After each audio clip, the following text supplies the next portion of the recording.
विधानसभा निवडणुकीत महायुतीनं दणदणीत विजय मिळवल्यानंतर सत्ता स्थापनेचा तिढा निर्माण झाला। मुख्यमंत्रीपदावरून पेच तयार झाला, पण आता तो सुटल्याची माहिती आहे। भाजप नेतृत्वानं याबद्दल निर्णय घेतलाय। मुख्यमंत्रीपदासाठी देवेंद्र फडणवीस यांच्या नावावर शिक्कामोर्तब करण्यात आले, तर एकनाथ शिंदे, अजित पवार यांना उपमुख्यमंत्रीपद देण्यात येणार आहे। याबद्दलची घोषणा महायुतीकडून 2 दिवसात करण्यात येणार आहे।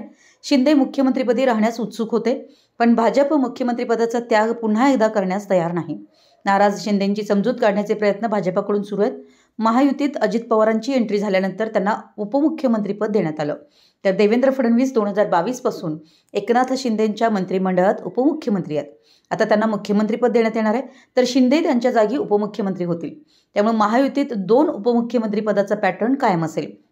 महायुतीला विधानसभेत शिंदेंच्या नेतृत्वात नेत्रदीपक यश मिळाल्यानं पुन्हा एकदा त्यांनाच मुख्यमंत्रीपद देण्यात यावं असा शिवसेनेचा आग्रह होता।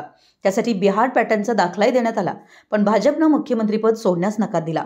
पुन्हा मुख्यमंत्रीपद मिळवण्यासाठी शिंदे आग्रही होते। शिवसेनेच्या आमदारांनी सागर बंगल्यावर जाऊन फडणवीसांची भेटही घेतली, पण दिल्लीतील भाजप नेतृत्वानं मुख्यमंत्रीपदासाठी फडणवीस यांच्याच नावावर शिक्कामोर्तब केलं। नाराज झालेल्या शिंदेंची समजूत काढण्याचे प्रयत्न भाजपकडून सुरू आहेत।